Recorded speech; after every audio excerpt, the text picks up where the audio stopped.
Hey guys, it's Adam here. So as you guys might know, currently in Los Angeles for E3, and I wanted to do E3 coverage to some extent. I did the Xbox event already, and I just watched the PlayStation experience. So you'll have to forgive this because obviously I had no ability to edit this. I just want to do this as quickly as possible, and I'm actually a little bit late. I'm on my way to a media event, but I wanted to not leave you guys hanging. I wanted to get the quick responses out there as fast as I possibly could. So jotted down some notes based on the PlayStation conference, and we'll talk about it. First thing I do want to say though is I actually went to the Ubisoft conference today. I talked my way in there, so I got to watch that. That was fucking amazing. That show was fantastic. They had so much heart and so much energy and so many cool things. Like if you guys didn't see it, Miyamoto came out of there, like, the legend, the man himself. I was only like 5 feet away from the guy where I was sitting. Like, he walked right past me. I was like, oh shit! So I took photos. I posted it on Instagram and all that shit. And that was a really cool show. That was a really cool show. And it was too bad, I guess, that I saw that, because that unfortunately leads me into this one. Sony's show really lacked performance and heart. It was essentially just like trailer after trailer after trailer with like one guy coming out and being like, "We make games. We like games. We thank you for being here. Peace out." Not that it needed that necessarily. It's just that whole show really lacked energy, and a lot of people were watching it. You look in the audience, a lot of people were just like fucking bored. It was also very short. It was only an hour long. The Xbox conference was like 90 minutes. I don't remember how long Ubisoft one was, but I was in there, so it was kind of a different energy, if you will. Anyway, that's not the point of this. Let's talk about the games, right? So that's really all they did. They didn't have any like special announcements or anything like that. They didn't talk about like some sort of new PlayStation hardware or anything like that, or any sort of new service. It literally was just trailer after trailer, and unfortunately most of the games were games we'd already seen, just with more content. But there are definitely some exceptions. The one seriously positive thing, I know people think I hate Sony, which I don't, but whatever, I still have that rep. One thing I'll say in their defense about this show was that they knocked it out of the park as far as amount of exclusive content. A lot of that stuff is only on PlayStation hardware, which is something Microsoft is sadly lacking in. They have some console exclusives, but then they also appear on PC, so they just aren't on PlayStation is basically all it means. But in this case, these are legitimately only on PlayStation. Here's a nice shot of where I'm at in Los Angeles. I think I mentioned this in the other video. I'm actually in a hotel where they shot a bunch of scenes in True Lies, the Arnold Schwarzenegger movie, which is pretty fucking cool. Anyway, so here we go. Without further ado, first up, Uncharted: The Lost Legacy. I kept looking at that, being like, "Is this a new Tomb Raider?" Wait a minute, this is by Naughty Dog, so it's not Square Enix, so it can't be Tomb Raider. But Tomb Raider was but Uncharted was basically male Tomb Raider. And this is weird. It's like taking it back to almost being like a Tomb Raider game. I don't know, it was weird. But I'm sure the game will be great. Don't get me wrong. I don't think we knew about that one. I think that one was a surprise, but I don't know. I'm not 100% sure, but whatever. It looked kind of cool. Horizon Zero Dawn Frozen Wilds, which I'm pretty sure is a DLC. I can't imagine it's a sequel already. That would be really, really quick. But that looked cool as well. Days Gone, which is a game we've known about for a while. That's the one with, I believe, Sam Witwer is the actor. He was the lead actor in Force Unleashed back in the day. My buddy Matt Sloan voiced Darth Vader in that game, so it's kind of cool thinking that guy had scenes with my friend. And now he's doing Days Gone. Days Gone admittedly looked pretty fun, and it's cool that we got to see a lot more of that now. Do I look sunburned to you guys? I've been walking around all day out in the sun, and I think I burned the bridge of my nose right there. Where's my face? Anyway, Monster Hunter World. That one was interesting because I don't think Monster Hunter has ever left Nintendo. It's usually on 3DS and the Wii U, but I can see why they did it. You can't make 10 Wii U exclusive Monster Hunter games that only come out in Japan and expect to make a profit, so it makes sense that they would finally bring that over. Admittedly, it looked pretty fucking cool. Shadow of the Colossus, I think that one was a surprise, and I think they were expecting more of a reaction. See, the problem with this conference was they never brought people out to hype up what they were doing. So you had a bunch of trailers for stuff with no anticipation, and it just lacked a heart, and that bothered me. Like Shadow of the Colossus, I think we did not know about prior to this convention, prior to that announcement, but it wasn't really an announcement. It was like a lot of people just kind of sitting there going like, did we already know this and we're just seeing more? Like you were never really sure, and that's just bad showmanship, if you want to call it that. Which you might think that's dumb. I only care about the games, but part of this whole thing is the performance. It's building up hype, and if people aren't hyped coming out of that, you failed. It doesn't matter how good the game is if people aren't excited about it. At least from a business perspective, anyway. So next up, but yeah, Shadow of the Colossus did look admittedly pretty fucking cool. I'm pretty sure it's like it's not a remaster, obviously, it's a complete remake from the ground up, but looked cool. Marvel vs. Capcom Infinite. I have to admit, this trailer looked neat, and obviously Marvel vs. Capcom, very cool fighting game series, been around for a long time, highly respected. But seeing it try to play out as a narrative was fucking weird to see, like, Chun-Li yelling at, suddenly spacing out his name, Thanos. And you're just like, that's such an odd combination. How does that narrative fit together? But then again, this is coming from someone who really liked DC versus Mortal Kombat.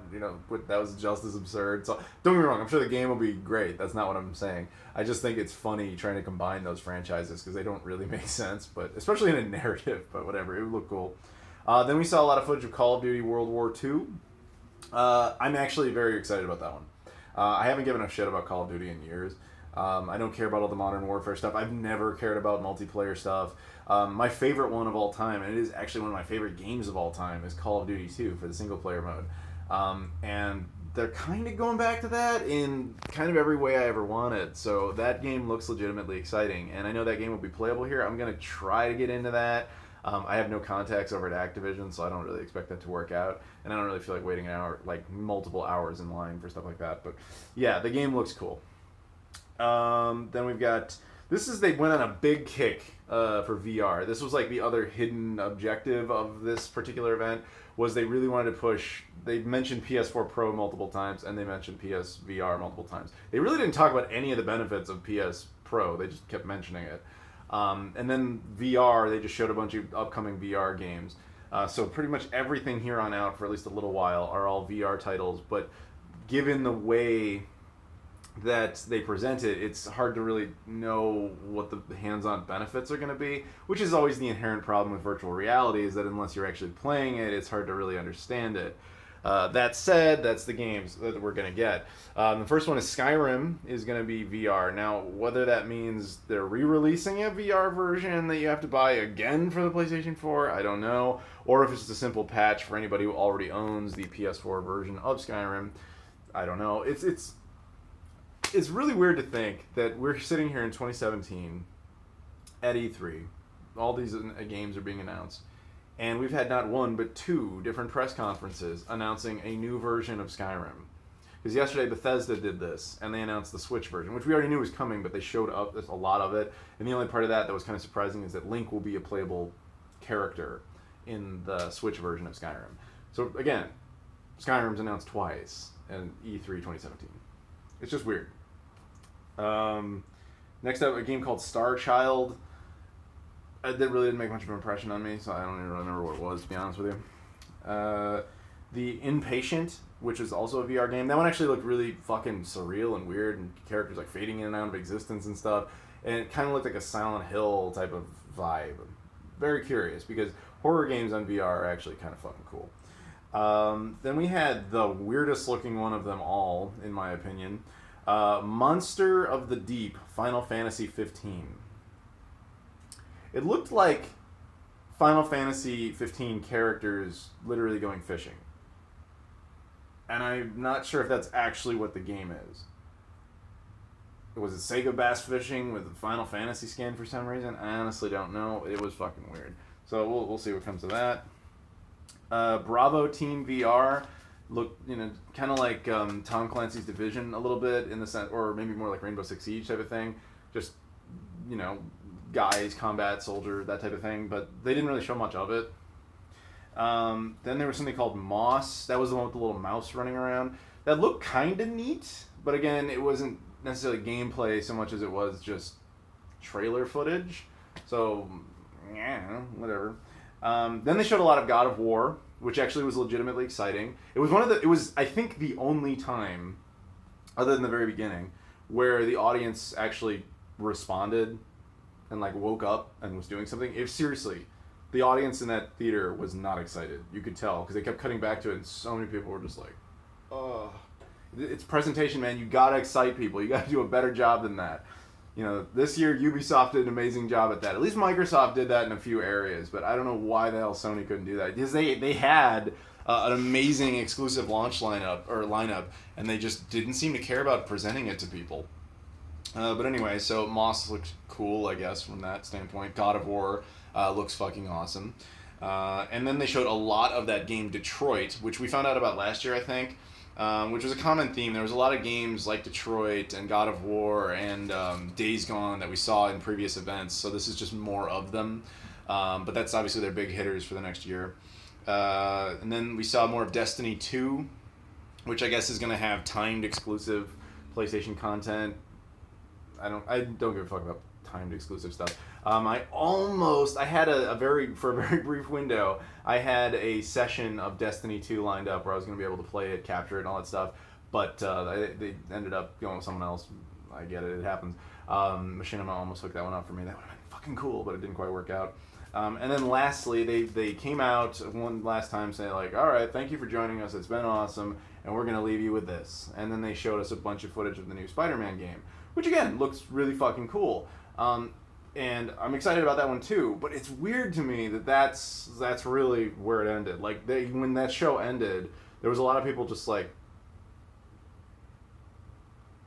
nothing? That's it? We're stopping? Okay, we're stopping. All right then. And that's not a good vibe to leave people on. So overall, I guess I would say that they had a lot of good games. I'm not saying they didn't. I'm sure you're going to be very happy with your PS4s over the next year. But that presentation was very much like we had nothing really to say. We just had updates, and that's not great. But whatever. Anyway, thank you guys for watching this. Thank you for being patient for the fact that this is like very haphazardly shot. I'll try to get this up as soon as possible, but I do have to bail because I have to go to a meeting right now. So thank you very much for watching. I'll see you all later.